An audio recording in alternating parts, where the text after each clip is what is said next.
sobre el plan y el propósito de Dios para aquellos que han sido marginados, para aquellos que la atención del mundo no está sobre ellos, para aquellos que a lo mejor, a diferencia suya, no han comido todo el día de hoy. Isaías marca la trayectoria y marca pauta y marca la significatura y dice: ¿para quién vino el Señor? ¿Sobre quién está el Señor? ¿Está acaso el Señor sobre los pacientes de SIDA en una de las ciudades más violentas, como lo es la ciudad de Juárez, allá en México? ¿Acaso vino el Señor para entrar al hospital oncológico, donde hay pacientes ahora mismo pasando por quimioterapia y radiación? ¿Acaso vino el Señor para rescatar lo que se había perdido, o vino para rescatar aquello que no necesitaba rescate? La pregunta es: ¿para qué vino el Señor y por quién fue que vino el Señor?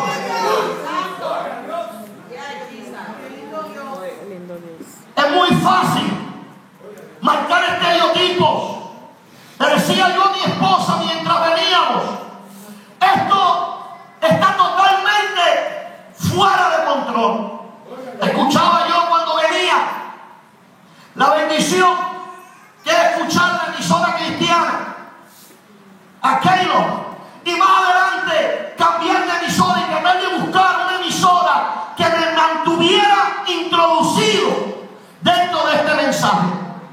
Había un paréntesis, y cada vez que ellos detienen la música, uno de los locutores llama al pueblo de Dios a la reflexión. Un pastor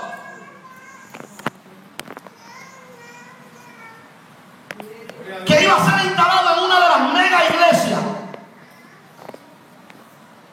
decidió ver cómo reaccionaba la iglesia. Y ese día, el día de su instalación, llegó barbú y todo sucio como deambulante, y se sentó en una de las sillas de la iglesia. Él pudo contar la gente que le pasó por el lado y ni siquiera lo saludaron. Él pudo contar la gente que se sentaba y respectivamente lo miraban como que decía: ¿qué hará este hombre aquí? Si usted sabe que yo y usted en muchas ocasiones, sin saber qué necesidad tiene aquel que está a nuestro lado, respectivamente buscamos por su apariencia. Observamos y miramos y decimos: ¿habrá Dios venido a salvar a estos también? Tremendo. ¿Ha sido movido usted a hacer misericordia? ¿O a causa de la maldad usted ha permitido que su amor se enfríe? Más de ahora.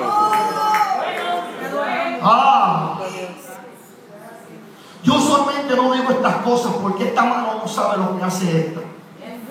Pero cuando nosotros salimos por ahí, yo me voy a Puerto Rico y en Chicago, mi esposa me mira y me observa, y estaba yo sentado en una tienda de tamales, y entraron dos personas totalmente deambulantes. Su olor era impresionante, su aspecto causaba dolor. Esta persona viene y pide 2 tamales. Tamal para él y uno para la muchacha o la señora que lo acompañaba. Habíamos una familia acá, una familia más adelante. Y yo me le quedé observando. Yo lo miraba. Y él se sentaba. Y mi corazón se estremeció. Porque ni agua teníamos para bajar. o para tomar. Eso. Y Mayra me mira, porque Mayra ya me conoce. Y yo me paro. Te dirá, ¿por qué el pastor dice esto? Porque estas cosas nadie las sabe. Estas cosas son las que se hacen detrás del telón. Sí, ¿cuándo? ¿En qué momento usted ha olvidado que la misericordia y la armonía y la paz y el amor por el prójimo es el primer mandamiento que dice la Biblia, que sobrepasó a todos los demás? Porque un mandamiento os he dado, un mandamiento nuevo, que os améis los unos a los otros. Si nosotros no oramos por el preso, ¿quién va a orar por el preso? Si nosotros no oramos por el drogadicto, ¿quién va a orar por el drogadicto? Si nosotros como iglesia que tenemos la paz y el amor de Dios no alcanzamos esta vida, ¿quién nos va a alcanzar? Poderoso Dios. Este pastor entró y se sentó en la silla. Nadie lo saludó. Nadie lo miró. Dice que podía contar con la mano quién fue el que lo saludó. Cuando todos lo presentaron, él se había puesto de acuerdo con los diáconos. Cuando fueron a presentar al nuevo pastor, la iglesia se paró y empezó a aplaudir, esperando al nuevo pastor.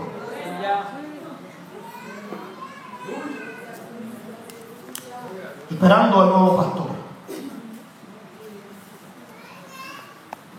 Cuando la iglesia dice, vamos a tener el pastor que pase por aquí, que se levanta él de la silla de atrás y empiece a caminar hacia el púlpito.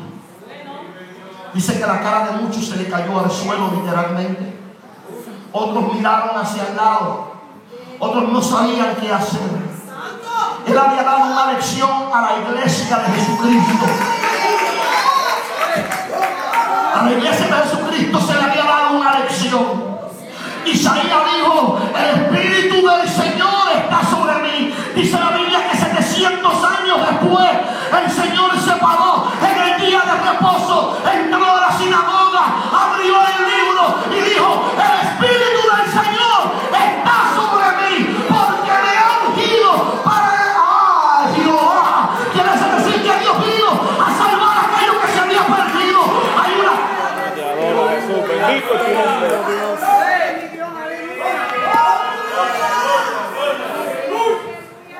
¿Para qué vino el Señor? Yo quiero decirte para qué vino el Señor. El Señor vino por primera vez porque en Israel había una discriminación en contra del pobre y del huérfano. El Señor vino porque había una área totalmente inatendida. Había una área que estaba completamente abandonada. Había una área que no funcionaba. Había una área que los fariseos la habían abandonado. Mayra me decía cuando veníamos, para, ¿qué significa esta lectura? Y me dijo, ahí a vosotros escribas y fariseos hipócritas, porque diezmáis la cebada.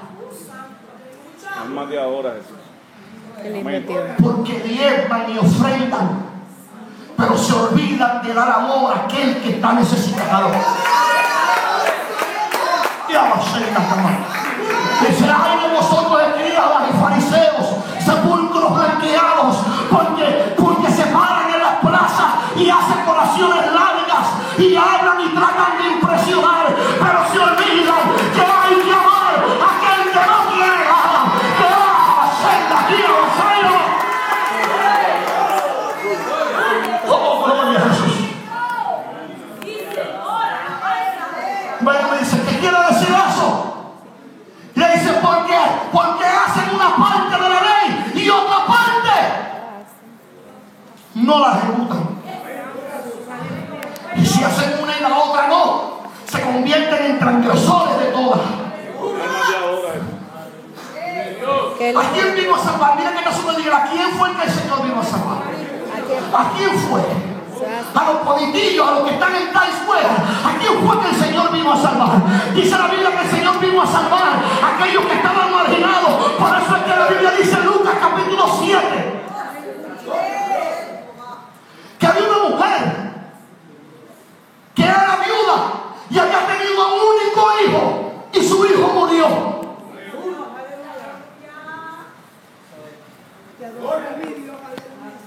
Qué lindo Dios. Es que yo tengo que ir a la Biblia porque hoy en día se nos está olvidando el secreto de este evangelio. ¿Cuál es? Se nos está olvidando. Se nos está olvidando. Cuando yo me paré al lado de aquellos de ambulantes, los señores que estaban al lado de acá me miraron. Y yo les pregunto, ¿qué ustedes quieren de tomar? ¿Qué van a tomar? ¿Qué más quieren de comer? Sí, yo no le iba a dar dinero. Yo no le iba a dar dinero. Ellos solamente querían algo para comer. Yo dije, ¿qué quieren de comer? ¿Qué más quieren de tomar?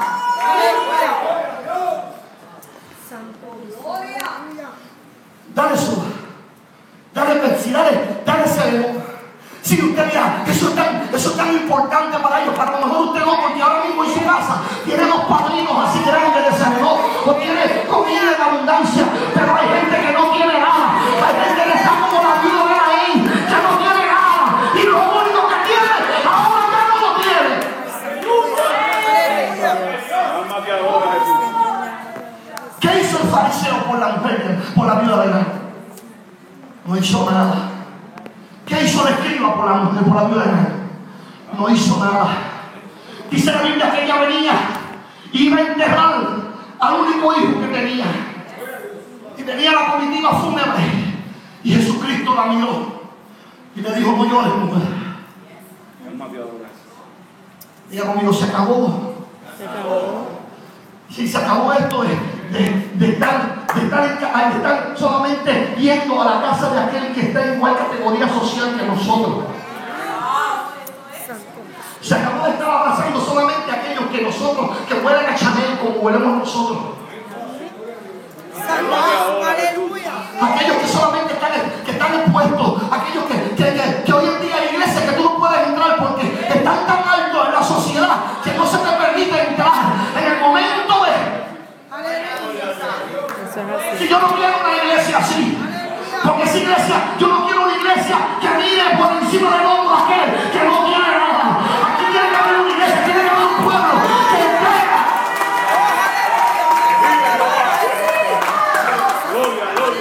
Qué lindo. Que ame, no el que está bien, sino aquel que está caído. Pastor, pero es que hacen cosas que ama.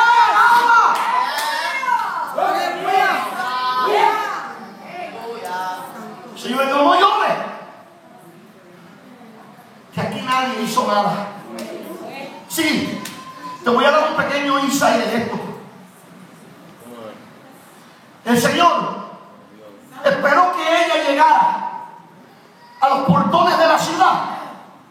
Y te voy a decir por qué. Porque en los portones de la ciudad se paraban los fariseos y los escribas a discutir sobre la ley. Sí, en los portones de la ciudad se paraban los comerciantes a doblar impuestos y a vender los artículos más caros a los pobres que a los ricos. Sí, en las puertas de la ciudad se paraba la alta alcurnia de Israel.